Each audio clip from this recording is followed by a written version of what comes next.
intros here. I'm just letting him do the intros.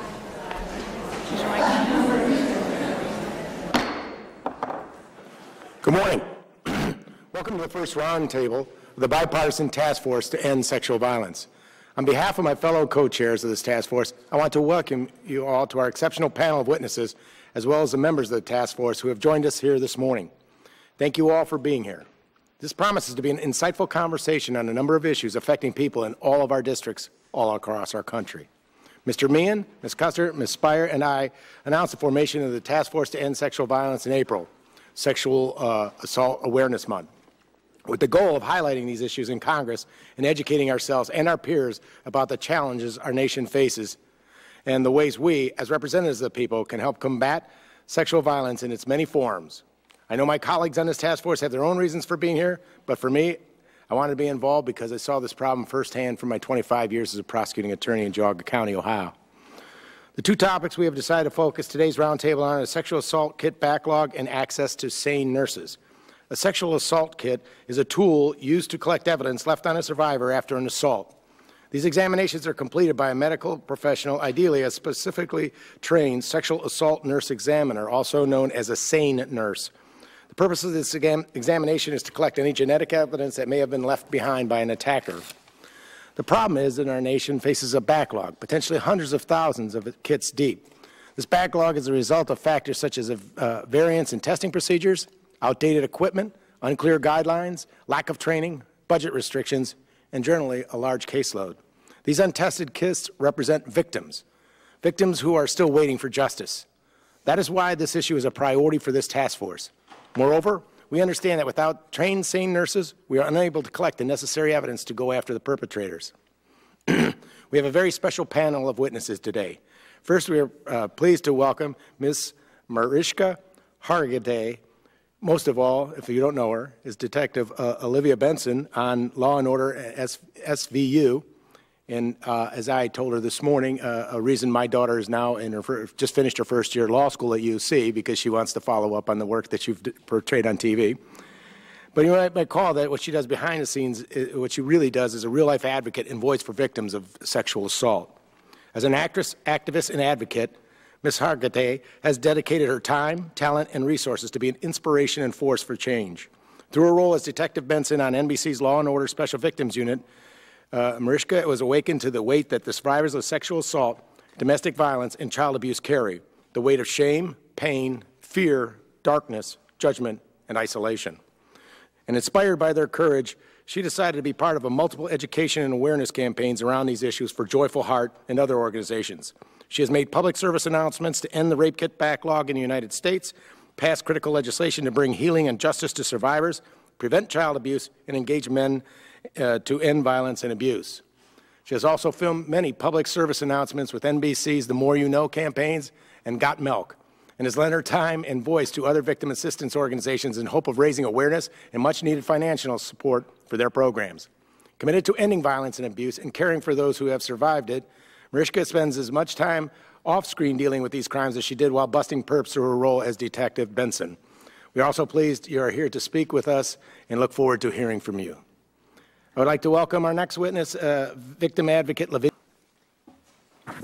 Thank you very much, Mr. Joyce, and I want to thank everyone for being with us for the kickoff of our bipartisan congressional task force to end sexual violence. Lavinia and I had a little moment before, but I just want to say I'm delighted to have everyone with us.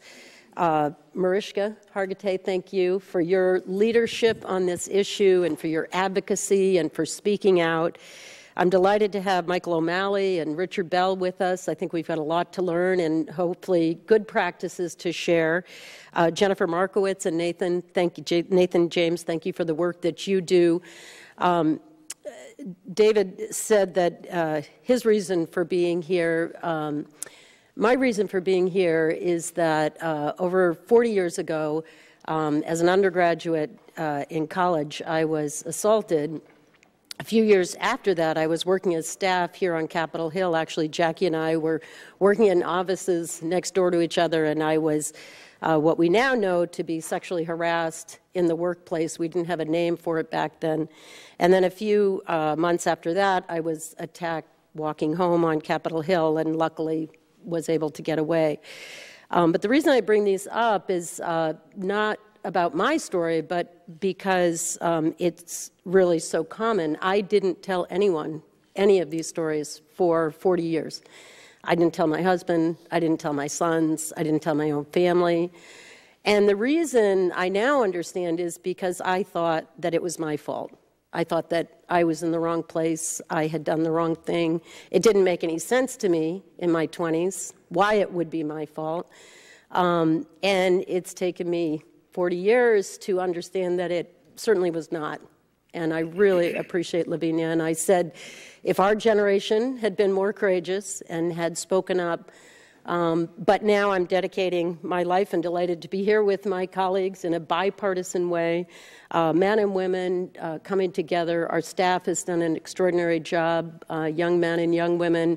The time is now, and Mariska said this morning to us, we have a moment and we can really change the world. So our intention is to bring together members of Congress to advance legislation and initiatives to address sexual violence. In some of the areas we intend to tackle K through 12 education, college campus safety, military sexual trauma, online harassment, and improved data collection and law enforcement training. But we're starting here today with the rape kit backlog because we understand that this is really at the core, and Mariska said it so well this morning. It's a demonstration that as a society, we are not caring about victims, survivors of sexual assault, men and women. After experiencing the trauma of sexual assault and an intensely personal sexual assault forensic evidence exam, no survivor should experience the pain and distress of having their sexual assault kit backlogged. And we, I think, have also seen some progress in this area, certainly from my time as a prosecutor about a decade ago to where we are today. But we also know there's a long way to go. Some of that progress, and I want to thank Mariska Hargitay and your organization, the Joyful Heart, which has looked at the issue of rape kit backlog, something that we will hear that you experienced by virtue of your professional work, but those who open themselves to you. And that's often what we find is this, once somebody has a place to go, these stories are overwhelming in the form of not just the emotion, but this search for a place to help give me some closure, but not even closure. I think it's the issue, give me back control. Ms. Hargitay, if it weren't for you, Joyful Foundation wouldn't be here, I Am Evidence wouldn't be filmed, and we are deeply grateful for your long-term commitment to this issue. You know, I look around this room, and there are mostly women here. And we know the statistics that 1 in 4 women are probably going to be sexually assaulted in their lives. And if we look at your faces, we know that some of you have. Thank you. I now recognize Ms. Hargitay for her opening statement.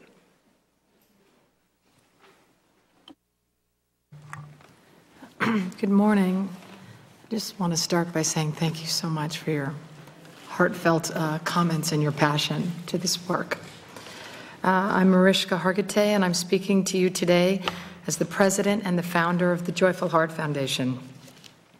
I just want to thank the task force for making the rape kit backlog the topic of your first briefing. By elevating this issue, you are sending a powerful message to survivors of sexual assault that their cases matter. They matter. You are demonstrating to law enforcement and prosecutors that we must work to do everything we can to hold offenders accountable and keep our communities safe.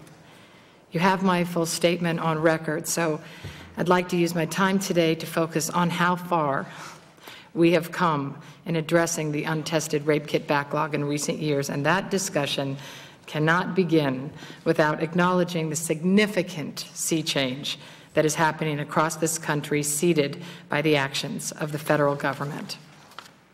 In 2014, Congress created the Sexual Assault Kit Initiative to provide jurisdictions with critically needed resources to test backlogged kits, create multidisciplinary teams to investigate and prosecute related cases, and address the need for victim notification and re-engagement with the criminal justice system. The impact of SACI grants cannot be overstated.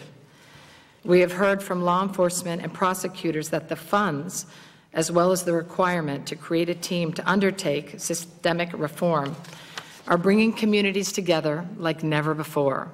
These focused resources are helping law enforcement get serial criminals off the street, easing the burden on personnel, facilitating community engagement, and making neighborhoods safer. We have heard the same feedback from victim advocates. SACI funds are helping agencies already stretched thin to implement reform and catalyze positive changes. I first testified in Congress about the rape kit backlog back in May 2010, and the national landscape today is very different. Then we had no idea how many untested rape kits were sitting on shelves in police storage facilities and crime labs. Advocates' best guess was an estimate of 400,000, but now that number is disputed. The reality is that because most jurisdictions do not have systems for tracking or counting rape kits, we cannot be sure of the total number. However, through public record requests, investigative journalism, grassroots advocacy, and state legislative reforms, we are beginning to understand the scope of the backlog nationwide.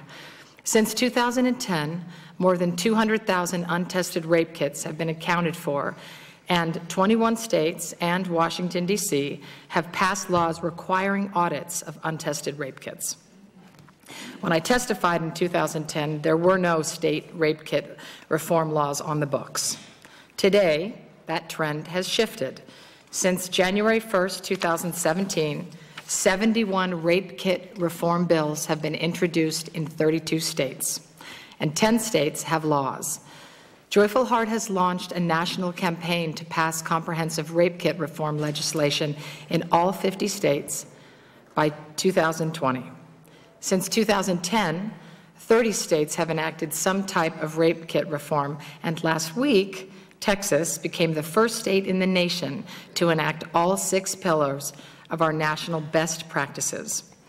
Through SACI grants, we are also seeing a change in law enforcement's understanding of the impact of trauma on survivors. Jurisdictions now understand this important perspective and are implementing trauma-informed and victim-centered notification practices that seek to avoid re-victimization and further harm.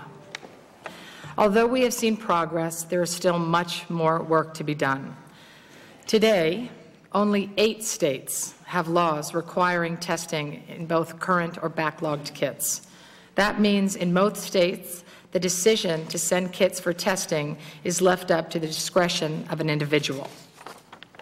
We must reverse that trend to ensure that every kit connected to a reported case is tested. The numbers don't lie. Testing all kits solves crimes and saves lives.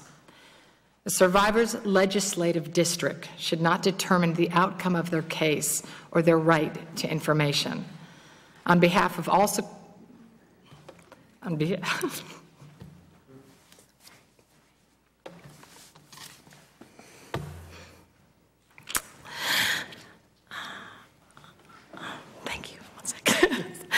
On behalf of all survivors across the country, I thank you for your attention on this issue, and I look forward to continuing this dialogue. I know that you join me in commending the jurisdictions that are taking responsibility for reform, and together we are committed to raising awareness around those who have not. Thank you. Thank you very much, Ms. Hargitay. What do you think we need to do? Mechanically, there are things we can do. Passing legislation to address rape kit reform is important, but I'd like Ms. Hargitay and you as well, Ms. Masters, because you are not law enforcement. What do you think we should be doing to help people who are working on these issues every day and have the ability to use the mechanics of their position to help address making this a priority and helping them understand that it is a priority. Talk about it. Yes. I just want to say it's so exciting to be in a room with such passionate and like-minded people. I think the first thing I just want to say thank you again for your testimony. And, my heart hurts right now. My heart, physically hurts. And I got choked up and I cried during my testimony. But I want to say that it's because we carry so much. I'm obviously have access to my emotions because that's what I do for a living. But what I'm saying is to hear these stories, to hear words like you said, dehumanizing, these lives derailed, the way that lives go off track. These are not kids sitting on a shelf. These are people's lives sitting on a shelf, getting derailed. Children getting derailed of what is this life supposed to be. I was on this track. I can't even make sense of what's happened to me. And we have been letting perpetrators go by not testing these kits and saying we don't care about this issue. So, as I said earlier to you, these are scary issues that people have turned away from because they're frightening. But this is about talking about it. This is about a revolution. This is about facing these issues head on and saying, guess what, kids? We need to talk about this. This is what's going on. But what you said was so important because the funding is critical. We can't do any of this without the funding, obviously. And the education and the reshifting, the victim-blaming attitudes are what we need to change, and that's about talking about it. As I, in my field, have spoken about the rape kit backlog, people, as I said before, have no idea. They don't know that this is happening. They don't realize that if you don't test a kit, which is usually not from a stranger, but from somebody they know, they said in the movie that you spoke about earlier, in I Am Evidence, the film, which by the way is not out yet. It was a screening last night. It will be out probably in next spring or this Christmas on HBO. But somebody in law enforcement says we have rapes, but most of them are consensual sex because the people knew each other, because they knew each other. And that, in my opinion, is the problem. Can I just, I think you're right. We do need to talk about it. I think I'm going to try to start talking about it in a little bit more laser-focused way. And I don't know if any of my colleagues have done this, but I think I'm going to, when I go home, convene my police chiefs and our county sheriff and ask them to come and sit with me for me to help shine a spotlight on this and ensure that they're making it a priority and use our platform and profile that we have to be able to do that. But also, I want to know more from them about how much of a priority this is for them. Right. So I think it's also the issue of consent. Right. That is the issue. So you ask, what is it? We have to talk about what rape is, because just because you know the person that raped you doesn't mean that it's not rape. That's right. That is one of the core issues, as we know. And the fact that these perpetrators change lanes. We know that they escalate. Anthony Sowell, who you brought up, is a perfect example. This is a man who raped, and then it escalated, and then he murdered. And he murdered how many women? 11 women. And there were countless women going to law enforcement and saying, this man raped me, and they weren't believed. So this is an issue of being believed. And they're less believed when the rape occurs with someone they know. Right. Yes. I mean, it is, Always. It is much less likely Always. that it gets prosecuted. Always. And that's unacceptable. But I just want to ask a couple of follow-up questions. Ms. Hargitay, let me start with you because I think you articulated this progress that we've made and that you have this plan that will get us to 2020 where we might see this to an end. And so could you just take a moment and Let us know where we are and then what the rest of that plan would consider. I'm going to lay these out, and then you can be responsive. D.A. O'Malley or Mr. Bell, you know, your statistics are overwhelming. I'm not just trying to say this is interesting. 670 serial cases out of your backlog. And you're Cuyahoga, Ohio. We have cities of your size all across America. How much are we going to find if we take this same model and replicate it? So what is being done? And I know, and you know, we concede some things here with funding, but we see it in all kinds of things we'd like to fund. The question is, you have such a compelling case. How are your colleagues and the DAs working through the NDAA or the attorneys general or others demonstrating the impact that you are having and compelling those who are responsible for funding things to say, we've got to make this a priority back in your areas? And lastly, Ms. Markowitz, I have such respect for the work that you're doing in this space. And the ability is, again, because, well, we're talking about evidence, you really seem to be so principally focused on the treatment of the victim. You spent time talking, I think we always talk about the treatment of the victim with respect to, okay, let's make sure we get her or him, because there are male victims as well in this. Let's make sure we get them in and get so we can get the evidence, and then we'll move on, and we forget about them. Can you talk about the part of the SANE program that is then there to help this victim reconnect in some ways with other services or other kinds of things that will allow other parts of them to both heal, up to and including the other kinds of inclusive medical issues that can arise because of the trauma or because of the other things that are associated with it? And so I know it's a lot, but if those who are here could touch on those issues, I'd be grateful. Thank you, Mr. Chairman. Oh, okay. Well, I'm going to make it quick. You know, obviously the goal here is to pass reform in all 50 states. So by 2020. So I think the, you know, you mentioned the 4 pillars, and we have at Joyful Heart sort of the 6 pillars to comprehensive reform. And that would be to start with auditing, to simply audit and know exactly how many kits we have. Obviously, to test every kit in the backlog and to test in time all new kits. Obviously, we're working on tracking. You know, if we can track our children's Christmas presents, why can't we track a rape kit? It's just like a disgrace, and what we're saying is not important. So the tracking is so key.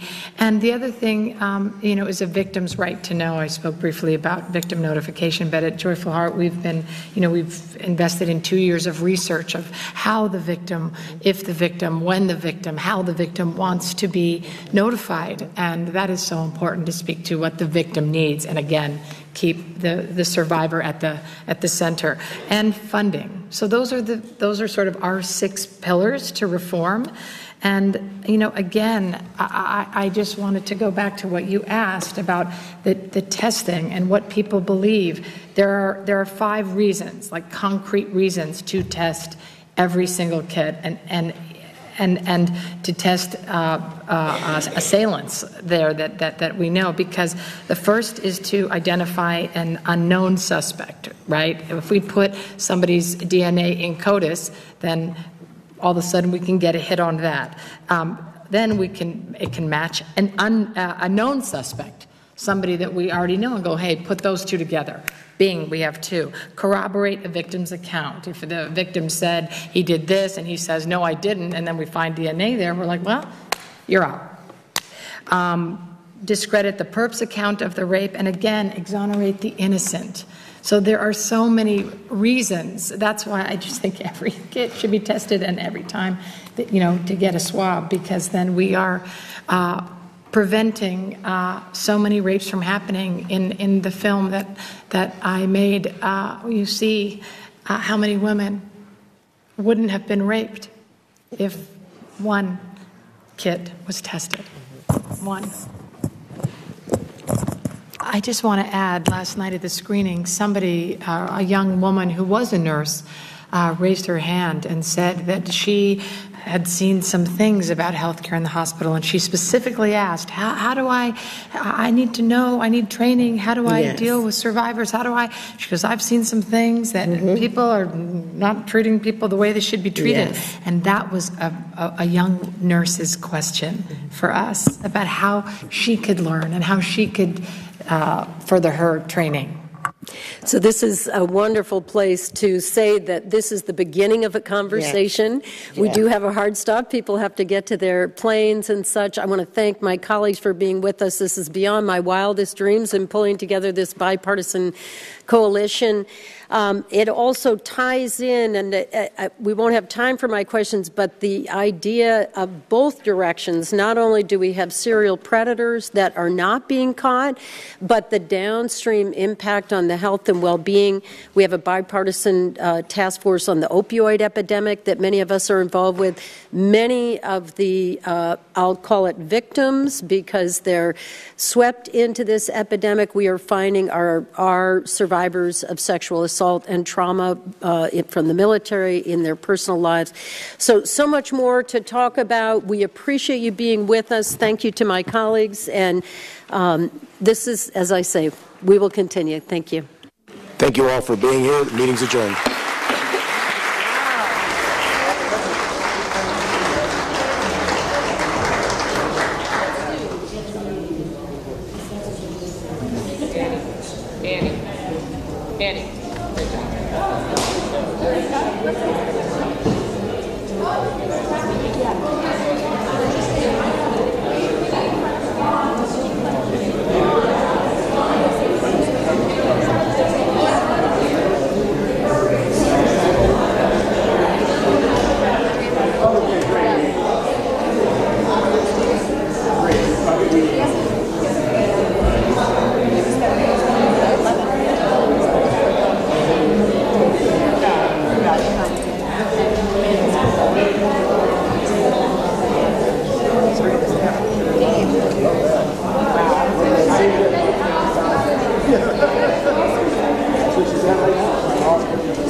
Come on, guys.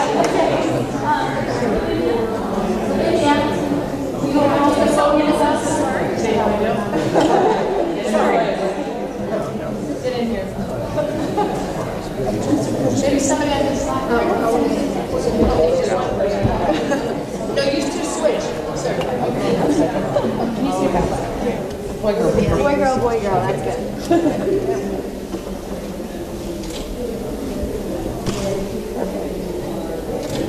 I have to say, I'm very honored. I just want to say I'm very honored to be on this panel with you. Yes. Thank you very much. Thank you.